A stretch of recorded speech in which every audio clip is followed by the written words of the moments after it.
Well, welcome to you again. I hope that you join us regularly, but lovely to have you with us if you are joining us. We are talking about judgment. Now, let me just intro judgment and say to you that judgment is a very fascinating thing. When we say judgment, it's got a negative connotation. It's seen as a word you should never use as a Christian. But when I researched this, what a beautiful, beautiful opportunity I had of looking at God's judgments and how precious and powerful they are. Because if we're going to do what pleases God, if we're going to do what doesn't harm others, if we're going to do what pleases the people around us and builds them up, we are making a judgment against doing what is wrong so that we do right. So it's not a judgment. There are judgments, which is to punish or to hurt or to respond. But amazingly, God's judgments are actually things where he says, this is my way, that's not my way, but because I love you, I'm inviting you to do what is right. Even if you do what is wrong, you will never stop my love for you because that's my choice, but you will walk a better life. You'll walk a much easier life, and most certainly a much less bitter life than you could ever imagine. And I'm going to be dealing with that today. And I love the subject. Now, many churches and pastors, they say, don't question me. I'm God's anointed. Don't even let that guy finish the sentence. Get out of there. And I'll tell you what, get into somewhere where you can ask questions, because we learned everything by asking mom and dad when we were 3 and 4 and 5 and 6 years old. Mommy, what you doing? Daddy, what's that? Why are you doing that? Etc., etc. So life is built on questions.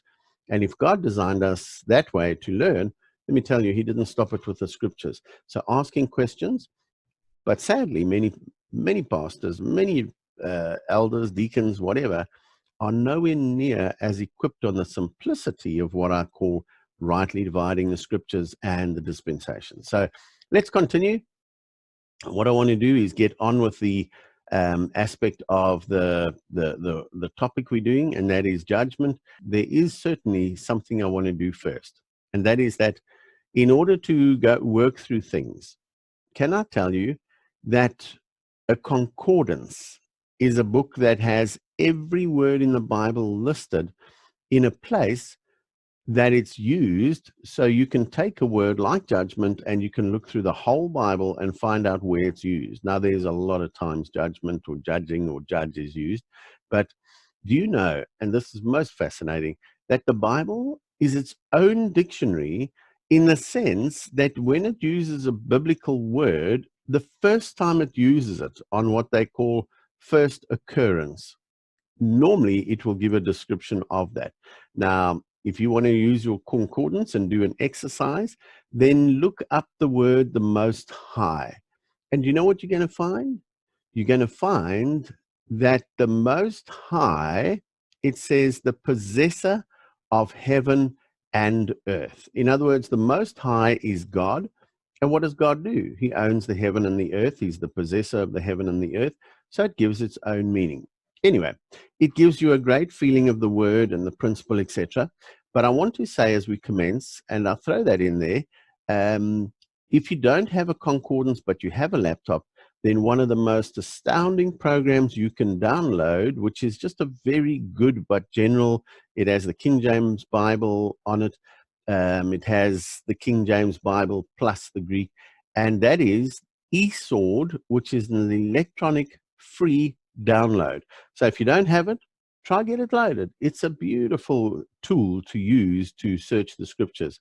What I'm going to do is I'm going to show you what eSword looks like. So please understand, I'm taking a bit of time for this, but I'm going to get into what we're dealing with pretty soon. So this is eSword, and I'll show you how it works.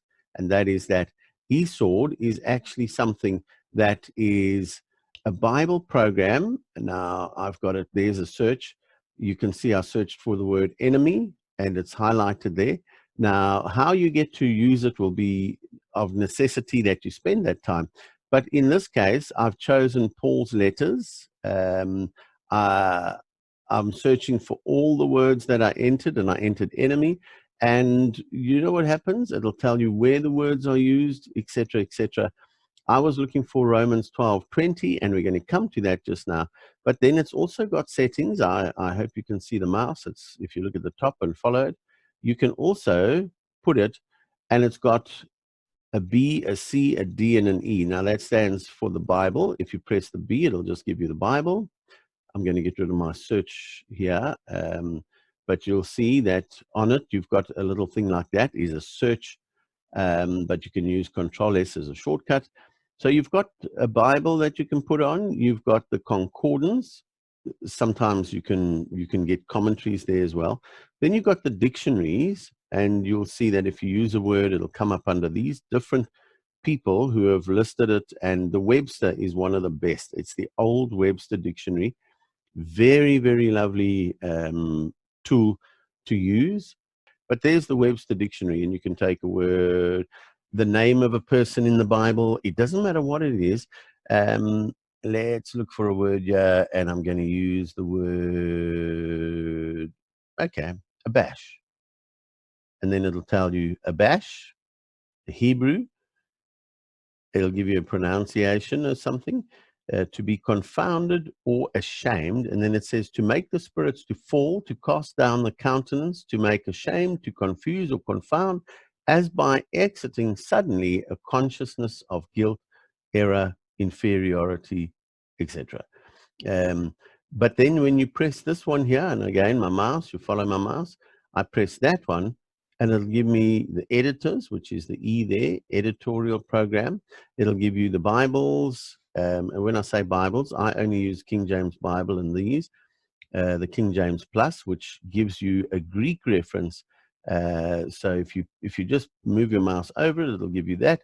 And then it's got the dictionaries, which is what the D stands for, and then the editors. And of course, the C is you can also add that to this panel, and that is commentary. So it comes out like that, and if you press on it, it'll come out, and you press that corner, and then it'll drop the commentaries and the editing and the dictionaries and the Bible readings there. And you can always just go to that one, or you can choose whatever you want. Now, I'm going to take something like this Exodus 18:11. If I highlight on it, I can right-click, copy verses, copy them, and then I can drop them into the editorial or put them on a Word document. And I know that I'm actually working through something just to give you a bit of insights, but I did want to give you that because your reading of the scriptures is so beautiful when you start to understand the words, understand the context, understand, and it starts with, and I'm going to say something here that I don't want you to forget. You start on the bigger picture and you narrow it down to the detail. You don't start with the detail. You can and take it upwards, but let me tell you what I'm talking about. If you were reading something about Adam and Eve, the bigger picture would be the whole Bible is written. This was the beginning of the Bible. It was before they had sinned, and therefore the things said to them we can't fulfill because we're not in a perfect Garden of Eden. So the bigger picture gives you where it's written, why it's written, who it's written to, what it's written for, and the outcome of that will give you the period where God dispensed truth before he had to dispense a message of how to regain a relationship with him after Adam and Eve sinned. Many of you know exactly what I'm talking about because I know that many of our members or our folks that come to our church, we don't have membership. We're members of the body of Christ. But those who do know exactly what I'm talking about. But if you don't, please make it something you get stuck into, not only because you want to know the word of God, but listen to what I'm going to say now, because you don't want to be at the mercy of a bad teacher who's going to give you bad teaching and doctrine, and you live your whole life. And you cannot say to the Lord when we get home, well, you know what? I didn't tell my kids that because I didn't know it, but please, can you send me back? No, not how it works. I'm sure you're with me, and I just wanted to touch on that. And as we go through this, please enjoy the study. My research I loved. So here we go. We love judgment and find it unfair if a criminal gets off. But how can we want justice if we don't expect God to have justice? And if he has justice, he judges between good and bad, right and wrong. But he judges the heart in knowing what we think as well. So like many things, the word judge brings from us an emotional response often before it brings any logical basis, any reasoning, any evaluation of facts and assessment of facts, and hence arguments instead of discussion pursue. Now, again, I want to say something to you that relates to your relationships, your family, whatever it is. And that is one of the greatest lessons you can learn is if someone makes an accusation against you, do not respond with an accusation against them, and don't even necessarily respond with a defense. What you do is you take that ball, throw it into their court, and all you have to say is, excuse me, where did you hear that? Or what makes you think that's what I think? And I promise you, they then have got to explain to you, and suddenly they the focus, not you. And if you are wrong, I love the fact. And let me say something here that is absolutely fundamental. The people who have corrected me, who have told me that I'm wrong, who have shown me a right way, they are greater people and friends than anyone who pats me on the back and doesn't correct me. Now, in life, there are many things where I am corrected, and I'll give you an example. And forgive me for throwing these things in, but they're very significant.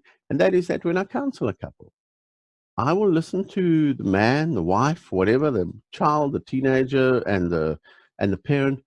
And you know, when I hear them talking, I learn the way that the thinking is, and very often it's a reflection of the way society is thinking, which is important to me because I can then assess, well, hang on, what is God's thought? God's judgment of something wrong is not punishment because he punished Christ. God's judgment of something wrong is, hey, there's a better way. Don't do it that way because you're going to sink yourself first. And that's what judgment is. And I'm going to share that with you today of the verses and how the Lord dealt with us in the Old Testament and how beautiful it was for God's people, the nation of Israel, that they had right judgments. And as a nation, they began to multiply, to prosper, etc., etc. Many people have been rejected by Christians because their behavior is judged. Now, let me tell you, we do not judge a person's behavior on behalf of God to tell them how bad they are. People say, yeah, but you do this, and that's not a Christian thing to do, and God will judge you, and you not. You know what? If a person doesn't understand the gospel, many people will not want to be a Christian because if you serve a God that's going to judge me or punish me, then you know what? I don't want to know him. But God's judgment is based on love, not on judgment of badness. Many people do not believe in Christian thinking because they have had the system of the church, the constitution, the thinking of a religious organization, not the Bible teaching of how powerful and beautiful God's grace is. And I hope that makes sense. So they were judged, not their belief wasn't corrected, and they were not taught the truth that they can trust. Now, what is judgment? Judgment is simply a verdict that is either favorable or unfavorable.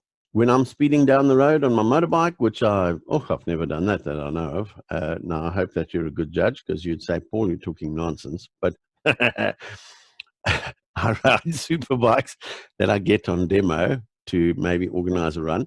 And I must say, when I tell people I stick to the speed limit, you be the judge, you make the judgment. It's a technology that's beautiful, but needs to be applied safely. And that is sometimes it's nice to wind that throttle on a little bit. Judgment is simply a verdict, either favorable or unfavorable. So when you judge something, can I give you a very simple but a very profound thing? When you pick up an orange and it's got mold on it, you judge it as either being fresh or not being fresh. The same is true when you pick up a tomato. Have you ever been to the fridge? I, in fact, did it. I bought a lovely packet of tomatoes, 2 kilograms the other day at Checkers. I went to them in the fridge and I put them underneath everything. And when I took them out, there was mold on them. I made a judgment. These are not fresh and they are not edible. Now, that is a judgment. It's a verdict on whether it is approved or it's not approved, whether it's verified or not verified. So, what I'm saying is that is God's judgment. But God has a judgment which is punishment, which He doesn't apply to us as Christians, and He doesn't apply to the non believer until he stands before Him in what is known as the great white throne judgment, where the non believer will be judged for his wrongdoing because he hasn't had the forgiveness of Christ which he's received. God doesn't want to judge him. If you're a non believer and you think God is waiting to judge you because He doesn't care about you, absolute rubbish. He is not judging your performance because you need to make a decision. And if you should trust Him, you are not trusting Him to get rid of the judgment of your sin.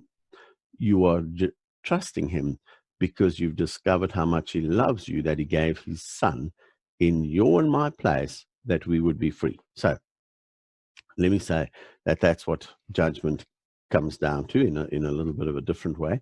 But let's get back to those scriptures and two things that I find most phenomenal. Can you, if you're listening to this and watching it, you will see the words rewards and salvation are the most astounding examples of judgment. Now, this is most fascinating to me. In fact, I might even wind up with this to a point, but can I tell you, rewards and salvation. Now, here is a crazy, crazy thing, but the way we think it, we're not aware of how unwise it is how we think. Let me give you this example. If you have a situation where someone has been in this world for 75 years, they've been bad people. They've lived any way they wanted. They've been unkind to people, whatever it is. There's a lot of things. They're 75. They're on their deathbed. They've been diagnosed with cancer. And along comes a minister like myself to visit them. And as I speak to them, I share with them God's grace, that God's not interested in what you've done wrong for all these years. He's interested in forgiving those things so you can enter heaven and be with Him, and you will be perfect the day you close your eyes and take your last breath and enter heaven. And that is not because you change and you do good things. Yeah, let me say that again. It's not because you change and try to do good things. It's because you realize how many bad things you've done and you trust Christ dying in your place when He took God's judgment and justice and punishment and what the Bible calls wrath on Him rather than on you. But if you ignore it and you don't receive it, He can't give you that gift. But should you receive it, you enter into heaven the moment you take that last breath, whether it's a day from now, whether it's 30 days from now, and some of you, whether it's 70, 80 years from now, because maybe you're very young. The point that I want to make, though, is this, and that is that what we're talking about is God's judgment, but how we think about judgment. Now, do you know what I've had many, many, many, many times? When you stop and you think about it, it's hard to believe, is that I have people who will say to me, but that's not fair. He lived 75 years. He was a bad person. I know him. He was unkind. He was destructive. He was greedy. He was, you name it.